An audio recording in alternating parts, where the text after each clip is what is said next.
नमस्कार. आपलं YouTube channel पुष्पाज किचनमध्ये सर्वांचे मनापासून खूप खूप स्वागत आहे. मैत्रिणींनो, आज आपण कोकोनट नान कटाई बनवणार आहोत. तर फक्त 20 मिनिटामध्ये रेडी होणारी ही कोकोनट नान कटाई आहे. तर याची रेसिपी आपण आता सुरू करूयात आणि हा जो व्हिडिओ आहे तो शेवटपर्यंत नक्की बघा. खूप छान रेसिपी आहे. तर इथे बघू शकता जो नारळाचा चुरा असतो ते इथं आहे. किसलेलं जे खोबरं असतं ते सुद्धा तुम्ही घेऊ शकता, पण हे जे दुकानात रेडीमेड पॅकेट भेटतं ते कोकोनटचा चुरा आहे. तुम्ही आपल्या घरी सुकं खोबरं असतं ते सुद्धा किसून घालू शकता, पण हे जे आहे आपल्याकडे बघा सुका नारळ असतो, त्या नारळाचा जे वरचा काळा भाग आहे तो याच्यामध्ये घालत नाहीत, फक्त पांढरा असतो. ते रेडीमेड आपल्याला मार्केटमध्ये भेटून जातं, तर मी तेच घेतलेलं आहे. 1 कप कोकोनटचा चुरा घेतलेला आहे आणि 1 कप मैदा घेतलेला आहे. 1/4 कप होईल इतकं मध घेतलेला आहे आणि 1/4 कप होईल इतकंच बटरसुद्धा घेतलेलं आहे. आणि हे सगळं मी छान असं आता मिक्स करून घेतलेलं आहे. तुम्हाला याच्यामध्ये एक्स्ट्रा काही गोड टाकायची गरज नाही, पण तरी पण तुम्ही अर्धा कप होईल इतकी साखर टाकू शकता याच्यामध्ये. तर हे बॅटर मी छान असं मिक्स करून घेतलेलं आहे. याच्यामध्ये 1/2 टीस्पूनचा हा चम्मच आहे, तर या चमच्याने मी 2 चमचे टाकणार आहे बेकिंग पावडर, म्हणजेच याचा 1 चमचा बेकिंग पावडर होईल आणि अर्धा चमचा सोडा खायचा जो असतो तो टाकणार आहे. आणि हे टाकून आपल्याला जे हे बॅटर आहे ते छान असं मिक्स करून घ्यायचं आहे आणि हलक्या हाताने छान असा याचा गोळा करून घ्यायचा आहे. खूप छान आणि चवीला बिस्किटं लागतात ही. आणि याच्यानंतर बघू शकता अशा पद्धतीने मी मळून घेतलेलं आहे. याला वेगळं काही टाकायची गरज नाही, एवढ्याच मेजरमेंटमध्ये हे परफेक्ट असं होऊन जातं. तर इथे बघू शकता जे आपलं कोकोनट बिस्किटचं पीठ आहे ते छान असं इथं मी मिक्स करून घेतलेलं आहे, त्याचं जे सारण आहे ते. आता याचे आपण बघू शकता अशा पद्धतीचे गोळे होतात. तर हे आपलं जे पीठ आहे ते छान असं इथे रेडी आहे बिस्किट बनवण्यासाठी. तर इथे मी OTGमध्ये हे बिस्किट बेक करणार आहे. तर OTGमध्ये ट्रे घेतलेला आहे, त्याला बटर पेपर लावून मी सेट केलेला आहे. आणि याच्यामध्ये आपल्याला तुम्हाला जितक्या साईजमध्ये पाहिजेत तेवढ्या साईजमध्ये गोळे घेऊन छान असे फिरवायचे आहेत हातावरती आणि दाबून आपल्याला जेवढ्या आकाराचे पाहिजेत तेवढ्या आकाराची इथे ही बिस्किटं घ्यायची आहेत तयार करून.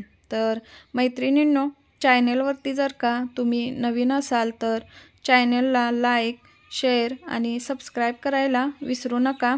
आणि अशाच नवनवीन रेसिपीज पाहण्यासाठी, काहीतरी नवीन शिकण्यासाठी पुष्पाज किचन चॅनलवरती जाऊन एक वेळ सबस्क्राईब नक्की करा.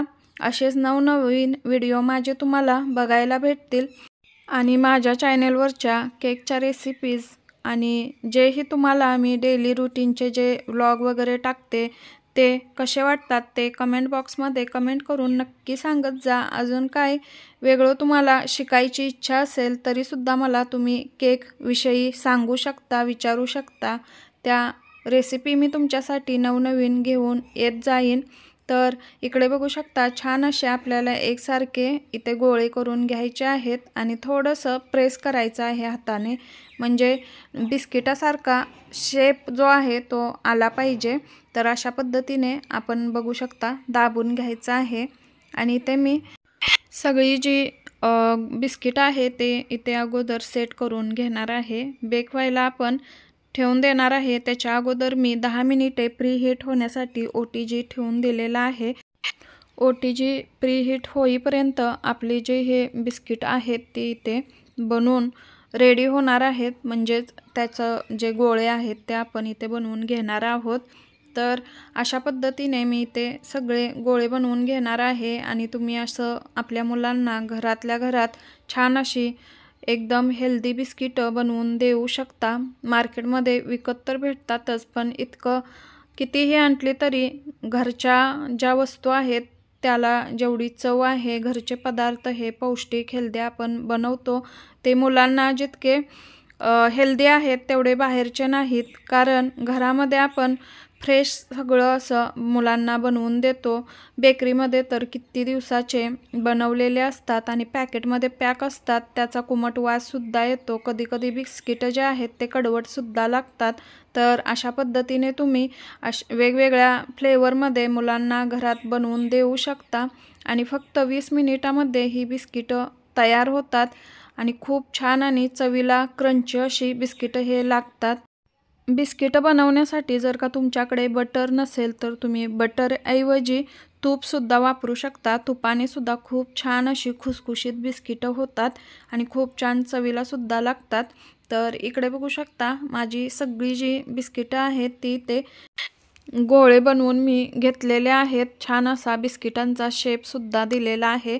तर बघू शकता 1 कप कोकोनट आणि मैद्यामध्ये माझे इथे 11 बिस्किटं रेडी झालेले आहेत. तर याला आपण इथे OTGमध्ये बेक होण्यासाठी आता ठेवून देणार आहोत. तर इकडे बघू शकता OTG मी प्रीहीट होण्यासाठी लावून दिला होता. 1 मिनिट राहिलेला आहे प्रीहीट होण्यासाठी. इथे मी OTG बंद केलेला आहे आणि आता मी जो मिडल रॅक असते त्याच्यावरती हा ट्रे ठेवलेला आहे आणि याला आता आपण बेक होण्यासाठी 20 मिनिटासाठी ठेवून देणार आहोत. तर इकडे बघू शकता हा माझा मोरपे रिचर्स कंपनीचा OTG आहे 52 लिटरचा. तर इकडे बघू शकता याचे 4 असे बटन दिलेले आहेत. याच्यामध्ये मी 160 डिग्री सेल्सिअस टेम्परेचर लावलेलं आहे आणि ते दोन्ही रॉड ऑन केलेले आहेत.